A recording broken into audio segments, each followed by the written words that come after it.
Sir బాగున్నాను sir.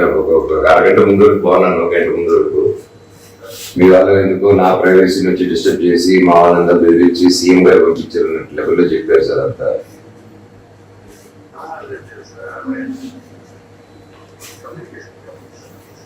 అవును sir, ఈరోజు 3 ఇంటెలిజెన్స్ నుంచి కూడా సీఎం గారి పేరు చెప్పి శ్రీనివాస్ గారిని ఫోన్ చేశారు.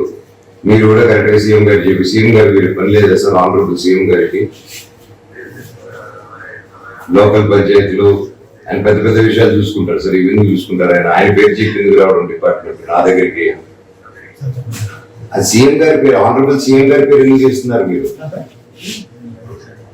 ఎస్ఐ గారు వచ్చి ఆనరబుల్ సీఎం గారి పేరు తీసే రికార్డింగ్స్ ఉన్నాయి మా దగ్గర. ఇది కోర్టుకి ఇస్తాను సార్, మీకు ఎందుకు ఇస్తాను సార్? ఇప్పుడు మీరు తప్పులో ఉన్నప్పుడు నేను మీకు ఇస్తాను. ఇప్పుడు తీసుకొచ్చి పిలుచుకొని వచ్చి ఓకే సార్ నా తప్పుంటే రండి స్టేషన్కి వెళ్దామని చెప్పి కూర్చున్నాను. ఇంకా ఇక్కడికి వచ్చి అంటే అక్కడ కొట్లు పగలు కొడతారు, అన్ని పగలు కొడతారు, వాళ్ళ దగ్గరికి వెళ్ళేదానికి దమ్ము లేదు ఎవరికి. కానీ ఇక్కడ నేను వచ్చి పీస్ఫుల్ గా ఉండి పీస్ఫుల్ గా పోలీస్ ఆశ్రయం తీసుకుని పీస్ఫుల్ పోలీస్ చెప్పుకుని ఉంటే నాకు ఇంటెలిజెన్స్ ఫోన్ చేస్తారు, మీరు ఫోన్ చేస్తారు, ఇంటికి వచ్చేస్తారు మీరు హ్యాపీగా. ఇళ్ళకి వస్తే ఎవరు ఊరుకుంటారు సార్?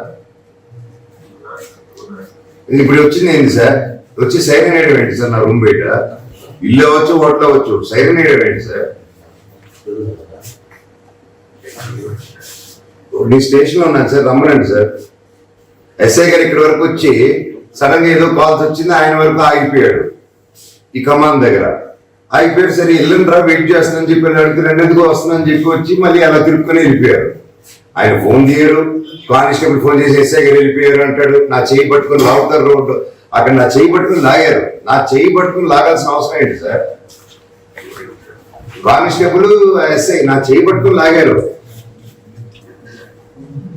ఎందుకు ఇక్కడికి వచ్చారు సార్? స్టేషన్కి వెళ్ళి మాట్లాడదాం, మీ కార్లో వస్తుందని చెప్పి కార్లో ఎక్కుతూ ఉంటే చేయి పట్టుకుని లాగారు బయటికి. అంటే నా చెయ్యి ఎలా పట్టుకుని లాగేయచ్చు, అంత ఈజీయా సార్?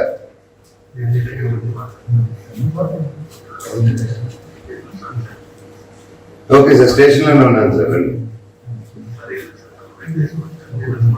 సార్ నా రెస్ట్ ఓకేలే సార్. అందరూ జనాలకి ఇక్కడ మా లోకల్ ఏరియాలో న్యాయం జరిగిన తర్వాత రెస్ట్ తీసుకుంటా. నా బాగోగుల గురించి మీరు వరి అవ్వకండి సార్. ఇప్పుడు నా ఇంటి బయటికి తెచ్చారు కదా, నా ఇంటికి పంపించండి.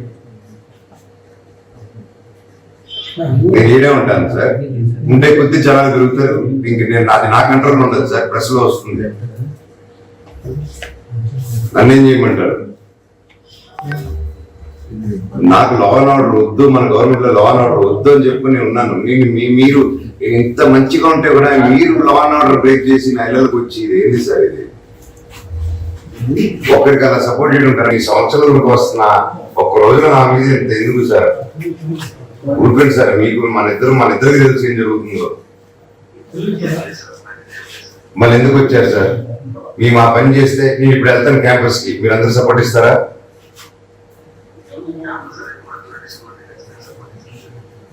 ఓకే సార్, పోలీస్ కాకి జ్యూరిడిక్షన్ ఉంది కదా, మీరు ఎస్ఎల్సీ మాట్లాడుకుంటారు కదా సార్. అదే మీరు చెప్పండి, మరి మీరు చెప్పండి వెళ్తాను. వెళ్ళినా నా ఇల్లు ఉంది లోపల, వెళ్ళినా వెళ్ళి పడుకున్నా నా ఇంట్లో. రిసార్ట్ నా ఇంటికి వెళ్తాను, మా అమ్మ పేరు మీద ఉన్న ఇంటికి వెళ్తాను, నా క్యాంపస్ లోపలికి. అవును, నన్ను ఇక్కడ బయట ఉంటే తరిమేశారు, ఏడకపోను మీ ఇంటికి రానా? అదే మీ తమ్ముడికి వస్తానండి హ్యాపీగా, బట్ అది కాదు కదండి. How can I come in your privacy with all due respect అండి. నేను మర్యాదతోనే చెప్పాను, ఏడకనండి. మీరంటే ఎవరింటికి వెళ్ళినని అంటున్నా నేను.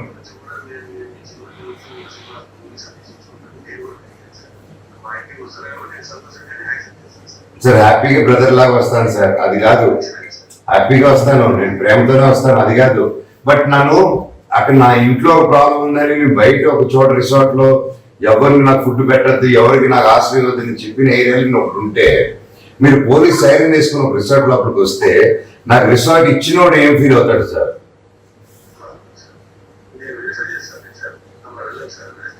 ఓకే సార్, నేను రెస్ట్ తీసుకుని సెల్ ఓపెన్ చేయమని సార్, పడుకుంటాను లోపలికి వెళ్ళి రెస్ట్ తీసుకుంటాను. లేదు సార్, నేను వెళ్ళను సార్, నన్ను లేపారు కదా, వచ్చారు కదా. ఓకే, నేను ఇక్కడే ఉంటాను సార్, మీరు పొద్దున్న రండి, వెయిట్ చేస్తాను. ఎస్ఐ గారిని రమ్మన్నాను, నా చెయ్యి పట్టుకున్న ఆయన్ని ఎస్ఐ గారిని ఇద్దరు రమ్మనండి సార్. నేను ఇక్కడ వాళ్ళు వచ్చేంత వరకు నీకు కదిలేదు లేదు, కాబట్టి రోడ్డు మీద వెళ్ళి కూర్చుంటారు ఇప్పుడు బయట.